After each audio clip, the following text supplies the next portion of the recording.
Je vais vous présenter deux projets très différents. Un projet assez modeste pour commencer, puis un projet un peu plus ambitieux de longue haleine pour terminer. Avant, quand même, deux mots sur Rue du Frigo.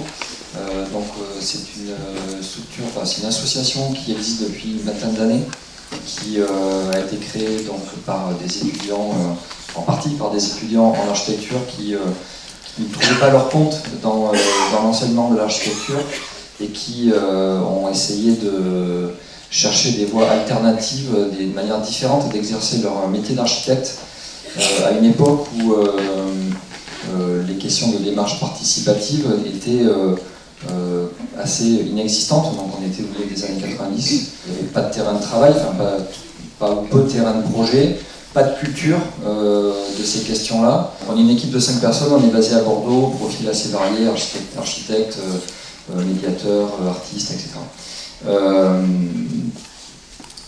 Donc le premier projet, en fait là, je vais vous parler de deux projets qui sont, il n'y a pas d'élus en fait, contrairement à ce matin où il y avait des élus. Là c'est deux projets qui partent pour le premier d'une impulsion, d'une initiative société civile qu'on accompagne, et le deuxième projet qui est un projet qu'on initie nous-mêmes. Donc ces deux projets-là, le politique finit par rapprocher les wagons, mais une fois que la démarche est bien lancée, bien initiée. Là ici on est au nord de La Rochelle, dans un peu la banlieue, donc on voit la rocade, on voit un bout l'aéroport, un petit aéroport, une zone industrielle, une zone portuaire. Le quartier que vous voyez au sud, là, qui est le quartier d'habitat social, qui s'appelle le quartier du Mireuil. Un centre social donc, qui est notre commanditaire, qui se trouve dans un bâtiment neuf dans ce quartier-là, au cœur de ces quartiers, et qui ne se contente pas de ses actions, de ses prérogatives habituelles, mais qui aussi essaie de développer un travail autour de la question de l'espace public et de la recomposition un petit peu des liens sociaux dans le quartier, à travers deux autres projets qui sont le petit rond, là, le café Azimut, qui est un café social en fait, porté par des bénévoles du centre social et appuyé par des animateurs. Et puis au nord, donc là, ce dont je vais vous parler, le jardin du Paradis Vert. Donc au départ, en fait, le centre social, il s'adresse à nous parce que il se dit, nous on a une velléité à se questionner, à se positionner sur la vie de quartier, au-delà de notre périmètre de centre social. Sauf que, on ne sait pas trop finalement comment s'y prendre. Il se trouve que parmi l'équipe du centre social, la personne qui est en charge des projets de développement locaux, développement culturel, c'est quelqu'un qui est assez jeune, qui dans sa formation a croisé nos pratiques, qui s'est nourri de ces expériences-là et qui essaie dans son travail de les réinjecter. Donc ça c'est quelque chose qui est important de souligner parce que c'est assez nouveau, c'est nouveau, ça fait quelques années, que effectivement les gens qui aujourd'hui travaillent soit en chef de projet dans des collectivités ou dans le tissu associatif, dans leur formation réciproque, se sont nourris de nos expériences et essaient de les réinjecter dans leur pratique. Sans ça, évidemment, un centre social qui peut se poser ces questions-là, s'ils n'ont pas un minimum cette culture, ce prérequis, ils passent complètement à côté de structures comme les nôtres, qui sont capables de venir les aider à passer un palier de développement. Je précise, donc en fait on est venu, on a fait un travail d'abord un peu de diagnostic des ressources, des potentiels du quartier, et notamment des deux équipements dont ils avaient la gestion, pour arriver à, donc ça c'est le café. Bon, le constat en gros c'est un lieu qui est assez peu repéré, qui est surtout assez stigmatisé. Donc l'idée c'est de faire un vrai travail sur son fonctionnement, sur son ouverture, sur son image. Ça c'est peut-être quelque chose qu'on fera par la suite. Donc on a posé un certain nombre d'éléments de diagnostic sur différents lieux, et notamment on s'est attaché au jardin qui était peut-être pour démarrer avec eux ce travail, l'endroit le plus propice pour agir.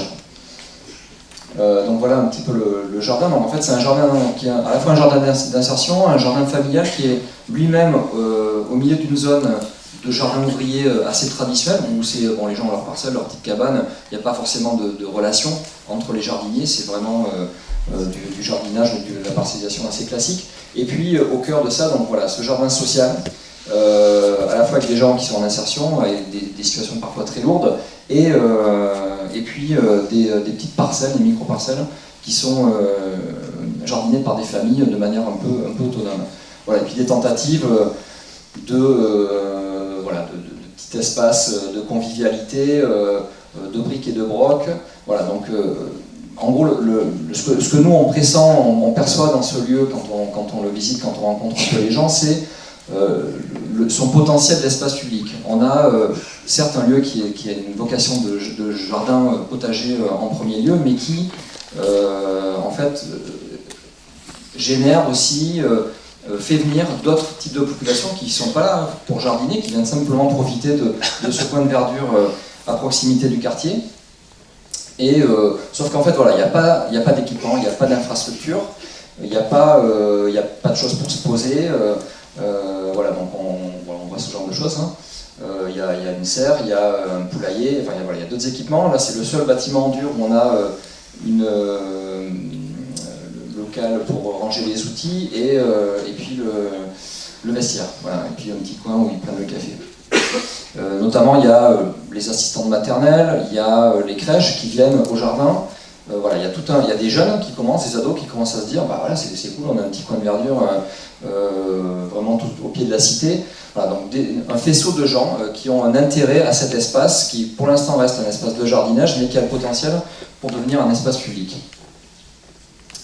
Donc, il y a 10 ans à peu près, un peu moins, le centre social lance une étude, enfin, s'adresse à la ville de La Rochelle en lui disant, voilà, nous, il faut absolument faire passer un palier au jardin, il faut absolument l'équiper. Donc il lance une étude pour un bâtiment en dur qui ne verra jamais de jour. Voilà, donc on est sur un vrai projet architectural. Donc c'est un projet sur lequel ils ont bataillé pendant de longues années. C'est pas que c'était la ville de La Rochelle qui est contre, mais bon, c'était pas partie de leur priorité. Et au bout d'un moment, ils se sont dit, on va changer de tactique, on va changer de stratégie. Et la solution, c'est on va le faire nous-mêmes. Enfin, on va le faire nous-mêmes. On va se faire aider pour le faire nous-mêmes. Donc évidemment, ça ne prendra pas ces formes-là, de bâtiments en dur. Donc en fait, bon, voilà, une série d'images qui montrent un certain nombre d'ateliers. On commence par des choses assez basiques. Hein. On va se poser là où sont les gens, où on crée des lieux pour faire venir les gens, pour commencer à discuter avec eux, et en particulier sur la question du jardin. Donc on va dans l'espace public autour, dans le parc, et en particulier sur la question du jardin, on réunit les différents usagers potentiels pour faire émerger un programme avec eux, qui s'affine petit à petit, donc on travaille avec les différents, enfin les jardiniers, on travaille avec les assistantes maternelles, avec la crèche, on travaille avec les écoles, on travaille avec les gamins, avec les ados.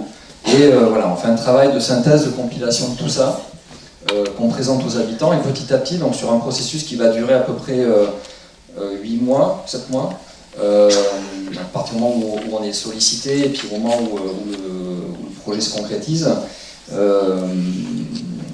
voilà, donc 7 mois d'aller-retour pour affiner un programme dont le but est vraiment de pouvoir concrétiser, pas tout, mais un certain nombre d'éléments, par un chantier collectif, participatif, pour fabriquer l'ensemble de ces éléments.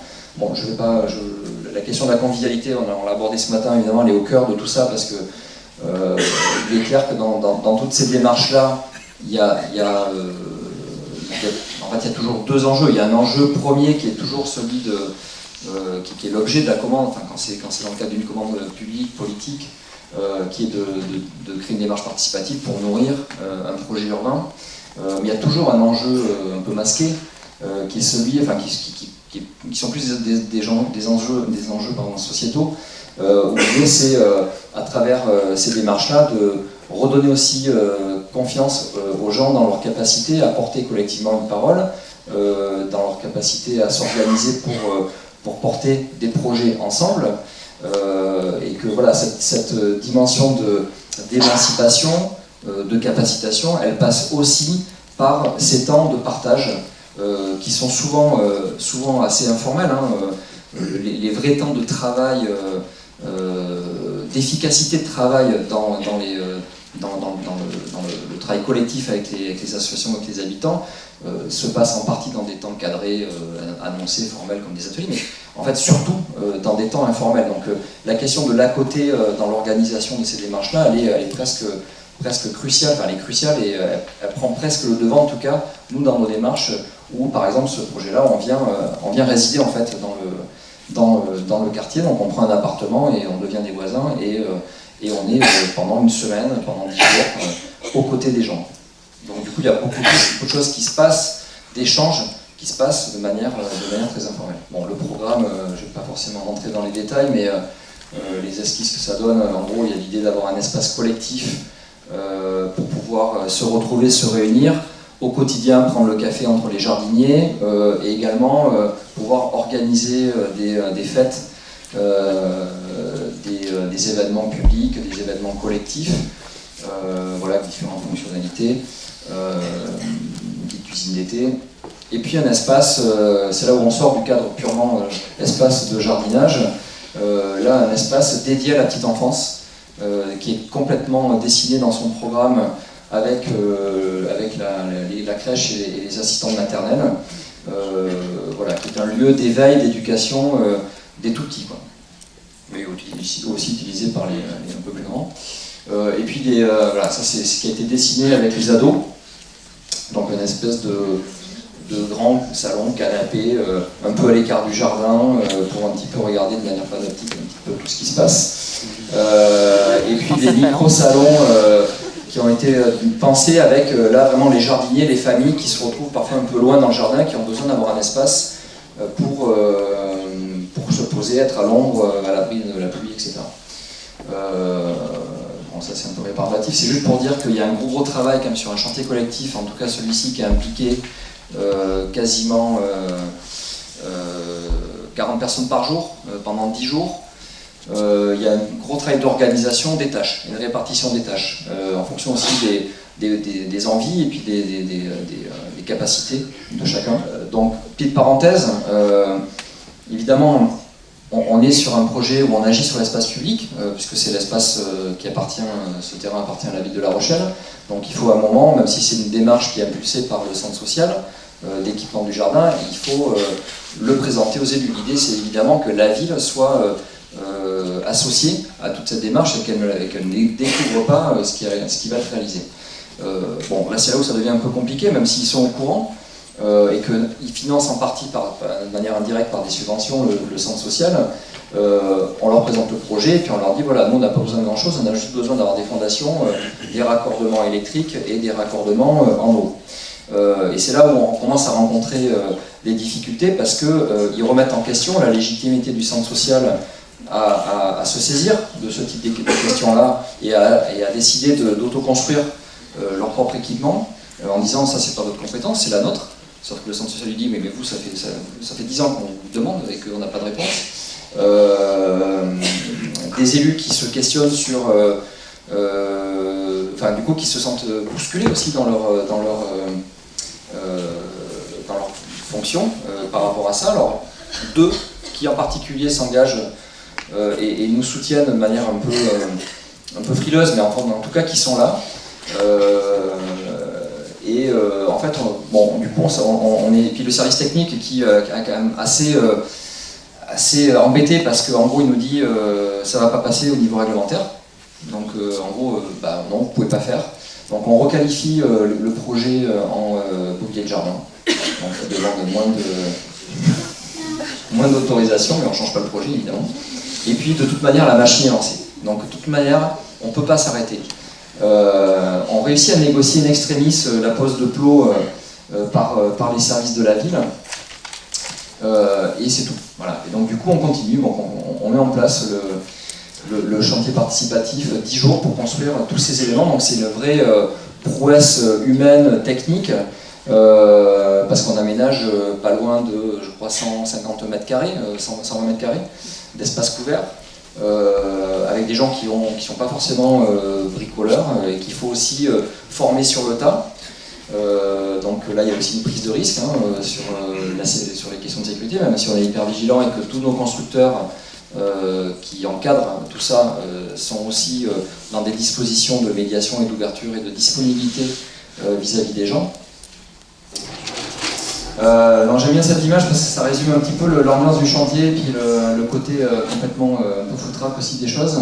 Voilà, donc il y a un gamin qui manque d'assommer la personne qui est derrière. Celui de la personne de devant qui, en fait, on s'est aperçu au bout de 3 jours, enfin de 2 jours, qu'elle ne savait pas lire les chiffres. Donc nous, on lui donnait il voulait absolument couper, dépiter le bois. On lui donnait des listes. Donc on lui disait, tu vas nous couper 50 morceaux à 1,50 m par exemple. Et en fait, il prenait, donc on lui montrait où c'était le 1,50 m sur le mètre, il le posait aléatoirement sur la planche et il coupait, donc on n'en avait aucune pareille. Voilà, on peut dire que ça part de loin, quoi, mais bon, on arrive quand même à notre fin. Voilà, et là, le chantier, c'est un tel moment d'effervescence, on a aussi des médias locaux qui s'intéressent, qui viennent voir, et finalement la ville qui se remet à regarder, à s'intéresser à la démarche, et qui voit l'ampleur, en fait, de l'aventure qui est en train d'être mise en route en si peu de temps et qui décide un petit peu de remettre un peu son nez là-dedans, mais c'est évidemment aussi ce que nous on visait. Donc voilà, ça c'est des moments fédérateurs qui finalement sont aussi des déclencheurs collectifs et qui capitalisent sur l'avenir. C'est-à-dire qu'en fait, la difficulté de ces lieux, et notamment de l'action d'un centre social sur un territoire, c'est d'arriver à fédérer, à mobiliser les gens sur la durée, et de les intéresser et de les rendre actifs et dynamiques dans les projets, plutôt que juste consommateurs. Les instants de convivialité, ces moments-là, c'est des moments fondateurs des démarches collectives. Je dirais presque que le chantier, c'est un prétexte pour vivre ça, quoi. Inauguration, on termine par une inauguration. Bon, les enfants, c'est les premiers à venir investir et utiliser les lieux. Et finalement, la ville se dit non, en fait, il faut vraiment qu'on se réimplique quand même fortement dans ce projet-là. Donc, ils décident, 2 mois plus tard, d'organiser leur propre inauguration. Et donc voilà, la deuxième inauguration, donc avec le maire. Alors un moment très drôle, c'est qu'on lui fait la visite de toutes les installations, on lui explique la démarche, on lui explique ce à quoi servent la pergola, tout ça, et on lui fait la démonstration de l'évier. Donc on tourne le robinet, mais il n'y a rien qui coule. Et puis bon là c'était pas la bonne photo, mais il y avait aussi un système d'éclairage avec un interrupteur. On allume l'interrupteur, il n'y a pas de lumière. Bon, il s'étonne un petit peu et puis on lui dit bah oui mais c'est à vous ça maintenant, c'est à vous de faire le boulot quoi. Et il dit mais comment ça n'a pas été fait, vous n'avez pas vu ça avec mes services avant et tout. Bah si un petit peu mais ça n'a pas pu se faire. Donc là il se retourne vers son directeur des services techniques et il lui passe un petit saxo quoi, et dans la semaine ça a été fait. Voilà. Donc aujourd'hui c'est un lieu qui fonctionne vraiment hyper bien, qui a drainé beaucoup plus de monde qu'on pouvait imaginer sur le lieu. Les habitants du quartier qui entendent parler de ce lieu, parce qu'en fait c'est 5 minutes à pied mais il faut traverser la rocade, donc c'est un peu une frontière symbolique un peu forte et les gens n'ont pas l'habitude d'aller de l'autre côté. Et puis voilà, des écoles, des gens d'ailleurs, voilà, ça devient, ça prend le chemin d'une véritable place publique, d'un véritable jardin public, et qui va donc bien au-delà de la question du jardin. Donc c'était l'objectif initial. Bon, voilà, donc je dis c'est un projet modeste parce que finalement nous on arrive dans un contexte où le centre social a un peu tout préparé, on travaille sur du velours, on n'a pas besoin de faire comme on fait habituellement sur les projets, un gros travail en amont de conviction, de mobilisation auprès des habitants évidemment, mais aussi souvent des personnes dans les services. Là on a une équipe qui joue son rôle d'acteur local et qui a rendu possible en un temps assez record quand même ce type d'initiative. Et ce qui est important de noter dans cet exemple-là, parce que c'est pas la première fois et c'est pas forcément majoritaire dans nos projets, mais là on a un exemple parlant d'un projet qui vient du terrain, qui part des nécessités locales, des nécessités des habitants et de la société civile, et qui se fabrique, même au départ, sans ni l'accord, ni le suivi, officiel en tout cas, de la collectivité, et finalement, voilà, c'est les élus qui participent au projet des habitants. On a un peu retourné le schéma habituel. Alors le deuxième projet, c'est un projet qui a démarré en 1999, donc qui commence à dater, qui s'appelle les refuges périurbains. Le point de départ, c'est mon travail de diplôme d'architecte. C'est un travail qui se situe sur l'agglomération bordelaise. Donc on a le Bordeaux historique centre-ville qui comporte à peu près 250 000 habitants, les faubourgs 19e 150 000 et le périurbain 20e et surtout la deuxième moitié du 20e 452 000. Et à l'école, donc étudiant, en fait on travaillait jamais sur la question du périurbain. C'était un peu une chose comme ça, enfin c'était pas une volonté, mais en fait les profs se posaient même pas la question de nous envoyer travailler, arpenter ces territoires-là. Moi, c'est quelque chose qui m'a un peu questionné, heurté. J'ai pas trouvé de prof que ça intéressait vraiment. Enfin, j'en ai trouvé un qui a été mon directeur d'études, évidemment, mais et j'ai décidé d'aller un peu à la rencontre de ces territoires par un premier travail qui était un travail d'arpentage. En fait, il faut vous resituer, donc c'est 1999, c'est avant Google. Donc, j'avais pas le choix en fait. J'avais juste une pauvre photo aérienne qui avait 15 ans, donc 15 ans à l'échelle du périurbain, c'est 2 siècles, et puis la carte IGN. Voilà.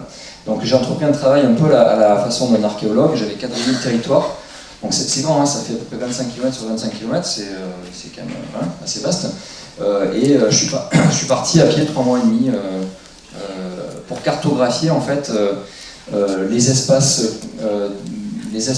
ouverts, les espaces en friche, les espaces délaissés de la métropole en partant de 2 constats.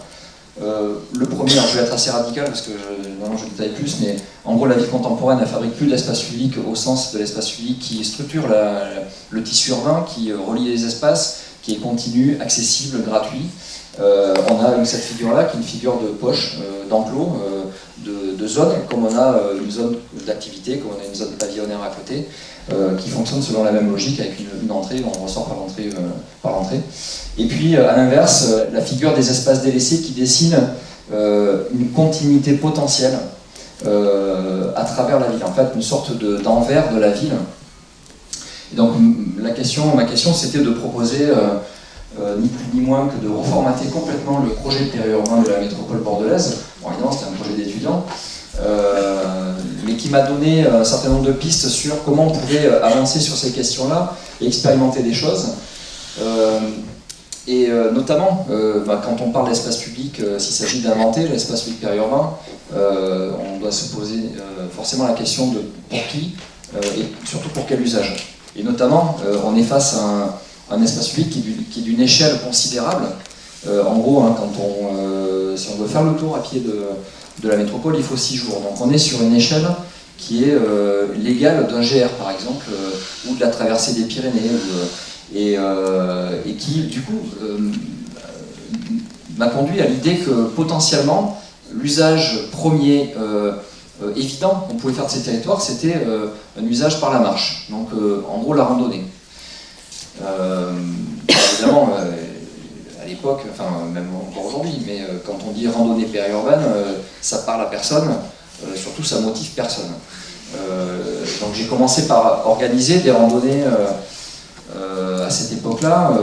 J'ai dû obliger des amis à moi à venir m'accompagner pour qu'ils me fassent un peu un retour de leur expérience, et en fait il s'est avéré que tous ils ont été très marqués, ils connaissaient, bon c'est des gens qui habitaient Bordeaux, et en fait ça a complètement changé le regard sur leur propre ville, parce que du coup on est dans un passage, dans une traversée de la ville qui est dans l'envers du décor. Donc on est obligé de reconsidérer complètement sa manière d'appréhender devant la ville.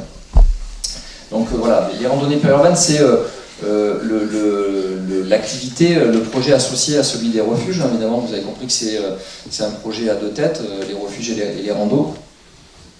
Donc voilà, donc là des images, certaines images de rando juste pour montrer un petit peu la diversité des paysages, parce que en gros les gens nous disent, il n'y a pas vraiment d'intérêt à aller arpenter les périphéries urbaines, hein. C'est des zones d'activité, c'est des infrastructures routières, c'est du pavillonnaire, enfin il n'y a aucun intérêt. Si on a besoin d'aller se ressourcer, d'aller prendre du plaisir, ensemble, en famille, entre amis, à découvrir un environnement, on va à la campagne, on va à la montagne, quoi.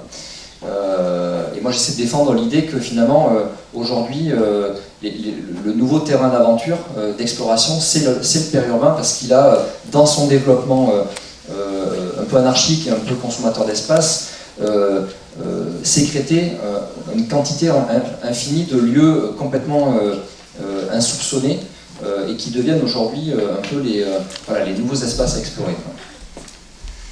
Voilà, donc quelques images de randonnée, juste pour montrer un peu les environnements qu'on traverse. Donc on a des infrastructures routières, on passe sous des rocades, donc il y a quand même des installations prévues pour les piétons, hein. C'est un tunnel.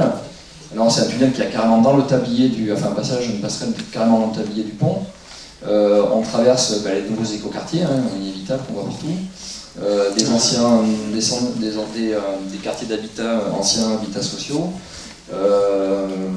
Voilà, du pavillonnaire, ça, beaucoup du pavillonnaire.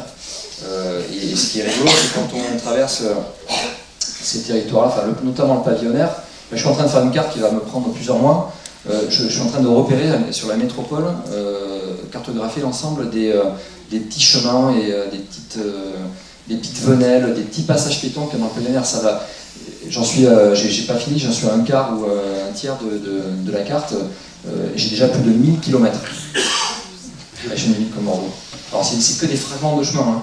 Il y a très peu de continuité, mais c'est incroyable de se dire qu'il y a peut-être 2 ou 3 000 km à l'échelle d'une ville comme Bordeaux, de cheminements piétons invisibles en fait, quasi invisibles et très peu utilisés souvent.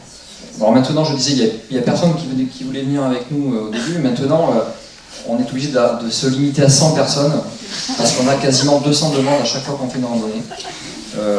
Et on n'a pas que des gens qui sont on va dire sensibilisés un peu au sujet, à la question, qui s'intéressent. On a de tout, on a de tout. Il y en a beaucoup, de plus en plus de familles, de randonneurs un peu professionnels qui sont dans des clubs de rando de la fédération et qui en ont un peu marre de faire toujours les mêmes chemins dans les Bastides, qui veulent voir autre chose. Donc ça c'est assez drôle.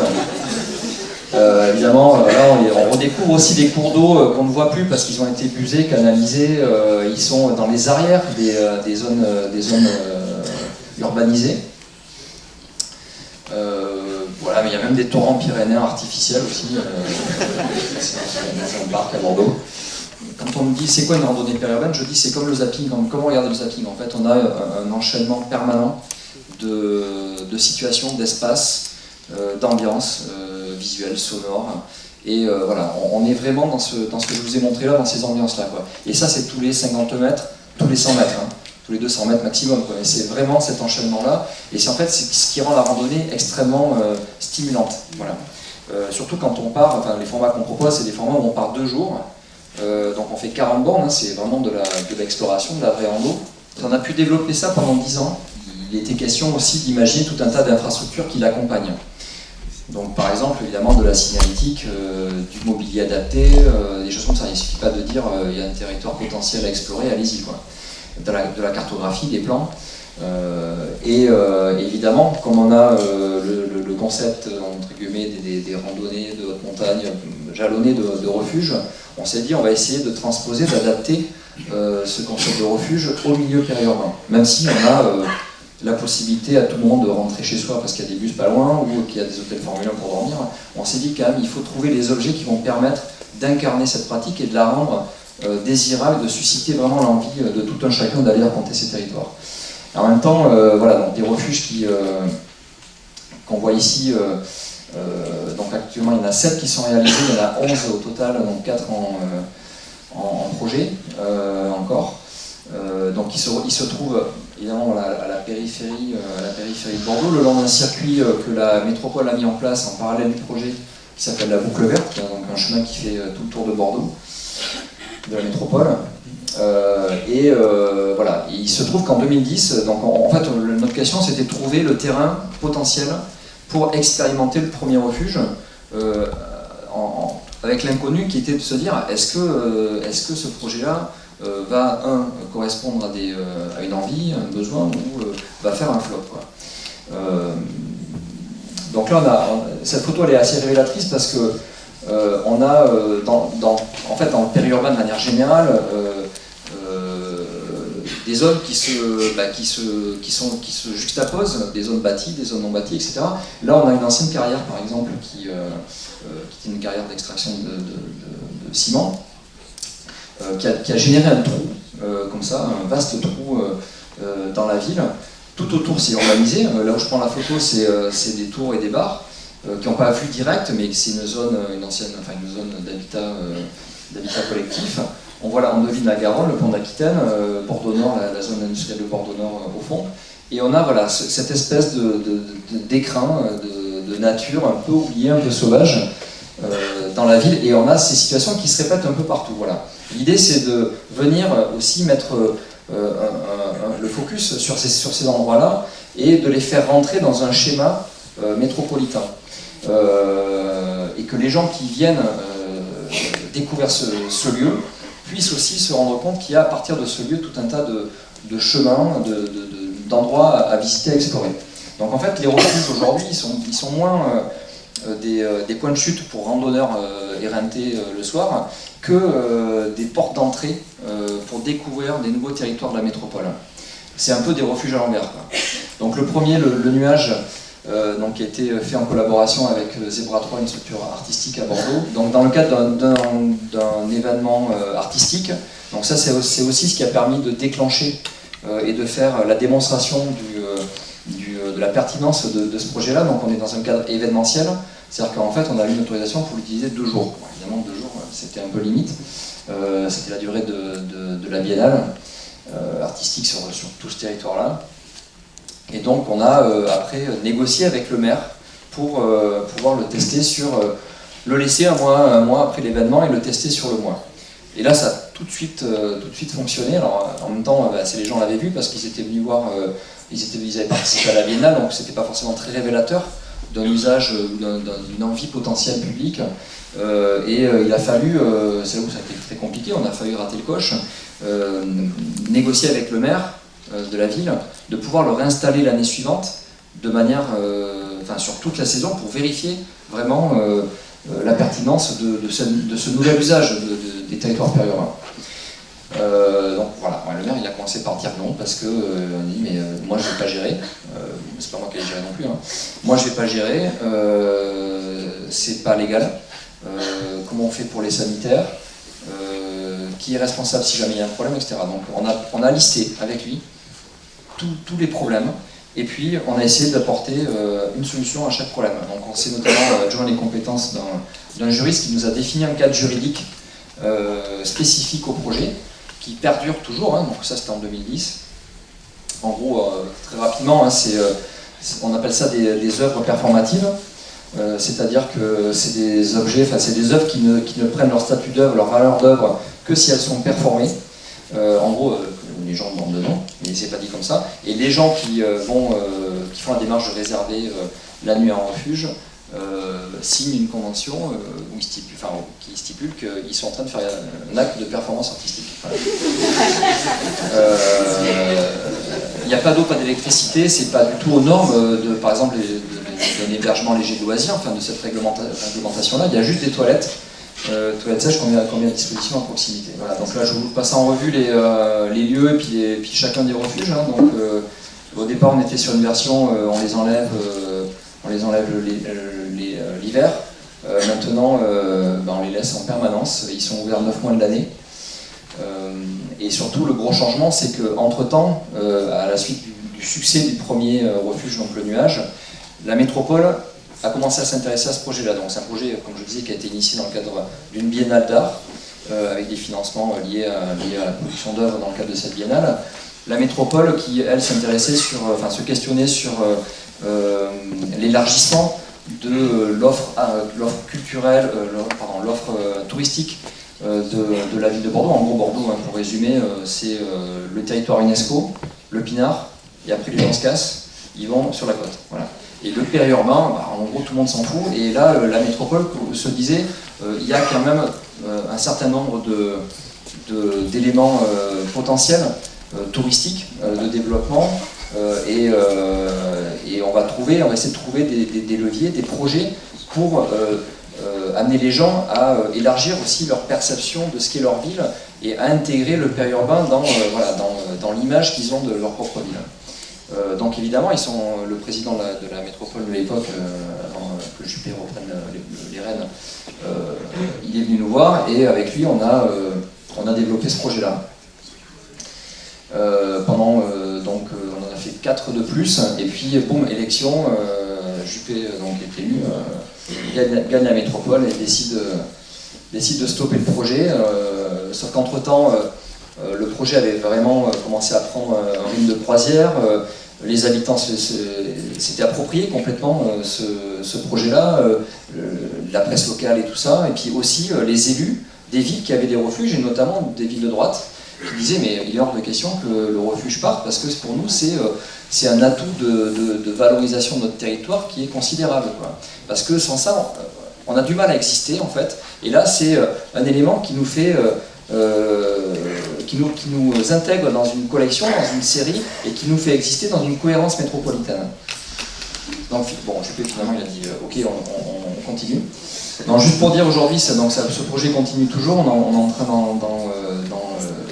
dans ces 4 nouveaux, on va arrêter la collection à 11, que ça rencontre toujours un succès considérable. Pour vous donner une idée, donc c'est 100% de réservation sur la saison. J'ai noté les chiffres, c'est à peu près... il y a 2000 nuitées qui sont proposées, il y a à peu près 10 000 personnes qui utilisent. Et c'est gratuit, je ne vais pas préciser, mais c'est important. C'est géré par la métropole qui a récupéré la propriété physique du projet, qui en a la gestion. Comme c'est un statut d'œuvre, ils ont aussi l'obligation d'entretien et de maintenance. Ça c'est le site internet qu'a mis en place la métropole pour l'interface de réservation. Donc voilà, et donc je disais, ça c'est en fait le site de réservation, ça ouvre le 1er du mois pour le mois suivant. Ça ouvre à 9h du matin le 1er du mois, à 9h15, tout est rempli, tout est pris. Donc il y a des gens qui s'énervent beaucoup, mais ça fait certains 2 ans, 3 ans qu'ils essaient de faire des nuits qui n'y arrivent pas. Il y a des gens qui ont mis en place une stratégie avec plein d'ordinateurs